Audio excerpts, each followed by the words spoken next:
sí que seamos concretos para que le dé tiempo a la doctora en caso de que... ¿Cómo le damos el tiempo a la doctora para que... ¿Ok? ¿Alguien va a plantear alguna pregunta para la doctora? Entonces ahí están ya las participaciones. Compañero Julio, compañera Luz. No, pero ahí está la lista, Elizabeth. ¿Por qué no? Y marque esta.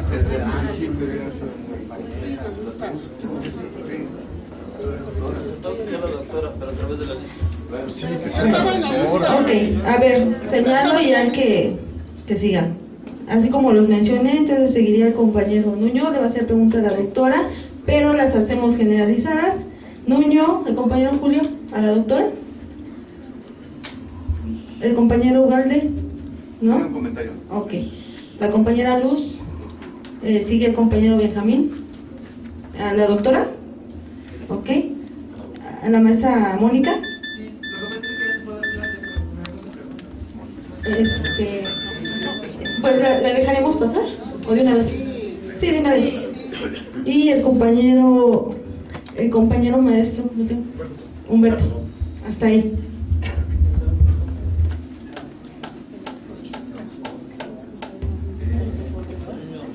Bueno, buenas tardes. A ver, perdón, ¿no sería yo? ¿Va a hacer preguntas a la doctora? Pero están preguntando. Se tiene que ver a la doctora, compañero. Pues entonces hubieran dejado que se extendieran antes, adelante, pues. Muy breve por la premura del tiempo. En realidad nos encontramos en una disyuntiva en la cuestión jurídica. Yo entiendo lo de hace rato, es jurídica, es política la cosa. Pero la disyuntiva jurídica es un poco atender el llamado que usted nos hace. Hay que ceñirse a lo que está establecido para no meterse en problemas más adelante. Entonces, lo que están haciendo de manera individual, lo estamos haciendo algunos compañeros, o de manera colectiva, es meter amparos. Ya lo decía el compañero. Estamos metiendo, por ejemplo, un amparo en contra del convenio que se firmó el 2 de junio, en la que decíamos prácticamente, incluso a las 6 de la tarde, ¿no? Prácticamente donde se entrega ya pues, a la SEP la cuestión de la contratación, artículo 80. La pregunta es, y hay otros amparos sobre la reforma educativa y la que viene, ¿tienen alguna viabilidad jurídica? Es decir, usted desde el punto de vista profesional nos indicaría, vámonos con los amparos. Ese es uno. Y dos, si nosotros jurídicamente se plantea esto, no nos pueden obligar a la evaluación o a la ley mientras hay una suspensión del acto promovido, así llaman los abogados, ¿no? Pues yo solicitando, y mientras no haya un lado, mientras no haya una condición, no me pueden obligar si esto procede por la suspensión del acto promovido. Esa es la pregunta. Porque lo que todo el mundo se pregunta eso, ¿no? Todo el mundo anda con dudas, etcétera, etcétera, ¿no? Y otra, en el Politécnico, la vocacional que corresponde a educación media superior, prácticamente ya amarró que no se aplique ahí, que no pertenezcan al Sistema Nacional de Bachillerato, y por lo tanto no se les aplique la RIEMS, la Reforma Integral de Educación Media Superior, que nosotros la venimos padeciendo desde el 23 de agosto de 2009. Pregunto, ¿jurídicamente podemos solicitar eso? O yo no sé, ¿cuál fue el resquicio jurídico para poder acordar eso en el Poli? ¿O esa petición de parte? ¿O es por analogía? Si las vocacionales de educación media superior no se les va a incorporar al Sistema Nacional de Contrato, nosotros también podemos hacerlo. Es una interrogante que dice, le pregunté al licenciado Islas el sábado 22 que hicimos un encuentro académico similar a este, y bueno, quedó en el aire. Esas serían básicamente las dos preguntas concretitas para no usar el tiempo, ¿no? Profesor Julio. Yo estaba en la lista. Más para la doctora. ¿Quién es usted? Ejemplo Domínguez. Domínguez. Adelante. Sí, buenas tardes, compañeros. Bueno, esto es una situación jurídica que a todos nos compete. Yo hablé con la directora general, la doctora Ortega, y ella me dijo, fue a mi plantel, al plantel 13, dijo que para las próximas convocatorias de promoción no iban a contar, no se iban a pedir, o sea, las competencias, los certificados en competencias no se iban a pedir, ni se iban a pedir las horas curso. Eso fue lo que ella me dijo verbalmente. Entonces, bueno, también es para la doctora lo siguiente. Yo no he tomado hace años ningún curso del Colegio de Bachilleres, porque en su momento probé que había un curso que era malísimo, que era una apología de las perversiones y un ataque está documentado, está por escrito, y era un ataque a las creencias religiosas que se deben respetar.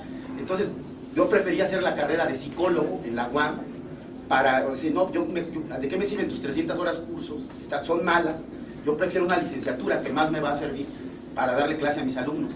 También no me certifiqué, o sea, me lo pidió mucho mi jefa de materia, porque yo no tenía por qué hacer eso. O sea, yo entré con ciertas condiciones y la Constitución dice claramente que no hay retroactividad en perjuicio de persona alguna, lo dice, de ninguna ley, así dice la Constitución. Pero bueno, finalmente fui ahí al TEC de Monterrey y me iban a dar el curso, porque tanto me rogó la jefa de materia. Fui y me quisieron hacer firmar un documento en el cual se decía que si yo no terminaba el curso, si yo me enfermaba o me pasaba cualquier cosa, no importaba.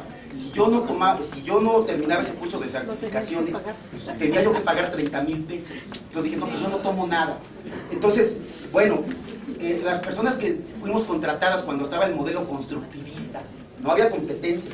Aparte, yo estudié una maestría del CIMESTAB en educación, estoy por concluirla. Entonces, bueno, aquí no se trataría de decir, pero no estoy de acuerdo con esa reforma. O sea, por múltiples causas filosóficas, pedagógicas, didácticas, ¿cómo nos van a evaluar aparte si los planes de estudio están mal hechos? Están mal hechos, ellos lo han reconocido de varias materias que yo imparto, están mal hechos, no tienen los antecedentes necesarios. Entonces, yo no soy un maestro en resistencia, porque el bachiller es de nosotros, de los maestros y de los alumnos. No he tomado cursos, no tengo las certificaciones ni las voy a tener, porque son una farsa en mi concepto. Yo respeto a quien las acepte. Mi pregunta muy concreta, bueno, también les informo, reitero, la directora general, yo estoy testigo, dijo que no se iban a tomar en cuenta para los maestros, por lo menos para los maestros, que entramos cuando no había competencias, ni los cursos esos que nos mandan el colegio de bachilleres. Mi pregunta muy concreta es la siguiente: yo me voy a amparar en todas las instancias. Si no me dejan concursar, me voy a amparar. Si el dictamen me es desfavorable por no tener las horas curso y por no tener las competencias, me voy a amparar. Mi pregunta concreta es, ¿se puede llegar hasta la Suprema Corte de Justicia? Porque se está violando la Constitución, se está violando la Ley Federal del Trabajo y se está violando el contrato colectivo de trabajo. Esa es muy concreta mi pregunta. Muchas gracias. Compañero Julio. Voy a separar las preguntas porque unas iban también para el ponente. De acuerdo a la exposición que hace, que de repente nos presentaba la Ley General de Educación, de repente el RPA, de repente el contrato colectivo, que parecía que pues sí podíamos meter un poquito de acá, un poquito de allá, etcétera. Pero en concreto, ¿cree que nuestro contrato colectivo está en peligro? Nos ha dado la orientación que varios profesores hemos seguido, pero yo como especialista en las leyes, yo le preguntaré a usted, ¿verdaderamente cree que los instrumentos jurídicos sirven en este país? ¿Será así? Yo creo que me voy por la segunda opción, ¿eh? Vamos a darle No, porque en cierta forma yo creo que la única manera de echar atrás es una huelga general. La única manera. Pero usted como especialista en la ley, pues ¿qué tanta confianza se tiene en las leyes? Maestra. Buenas tardes para la doctora Ana. Mis preguntas son las siguientes. Como organismo descentralizado, el Colegio de Bachilleres debe elaborar la convocatoria para la evaluación de acuerdo a sus propios parámetros, pero sujeta a los criterios que emite la SEP. ¿Qué mecanismos o qué vías legales podemos utilizar para poder exigir que el colegio de verdad cumpla con esta participación para la emisión de esa convocatoria? Esa es una. La siguiente, ¿se puede invalidar esta convocatoria si no cumple con estos requisitos, con estos parámetros dados a conocer con anticipación por el Colegio de Bachilleres? Y la siguiente, ya existen los programas para el retiro voluntario. ¿En qué consisten estos programas? Porque tuvimos una asamblea académica y esa fue una de las preguntas que nos externaron los compañeros. Esas son las preguntas para la doctora. Gracias. Profesor Benjamín. pero es a la doctora, porque el artículo de la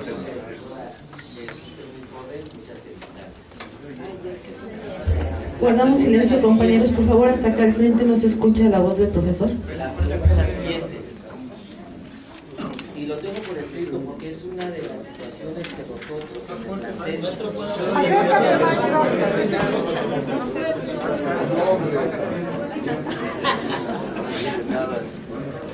a ver, voy a tratar de hablar.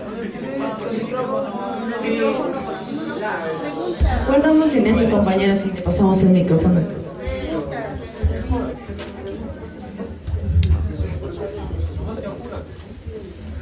A ver, doctora, si consideramos que el Colegio de Bachilleres, por tratarse de un organismo público descentralizado, debe regirse por sus propios lineamientos, ya que cuenta con personalidad jurídica propia, como lo establece el decreto de creación del mismo colegio, entonces yo sí quisiera que nos desengañara, que nos dijera, realmente podemos regirnos con nuestros propios lineamientos y llegar a ser autónomos como alguna otra institución.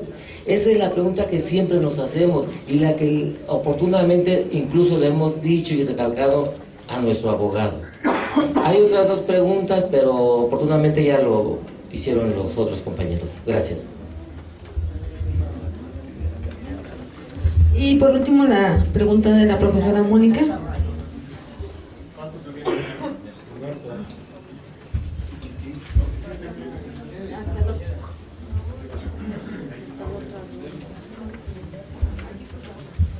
Bueno, son dos rápidas y una que me acaba de surgir con lo que comentó el maestro. ¿Quiénes son las personas, bueno, dijo Mónica que preguntara, ¿quiénes son las personas, si se tiene un perfil de las personas que los van a capacitar en esta evaluación? Que es lo del INE, que si regresan a lo que es el trabajo administrativo, si no pueden ser, o son calificados como docentes, van a tener el mismo salario. Y ya, por último, lo que comentaba el maestro, de que no se ha certificado.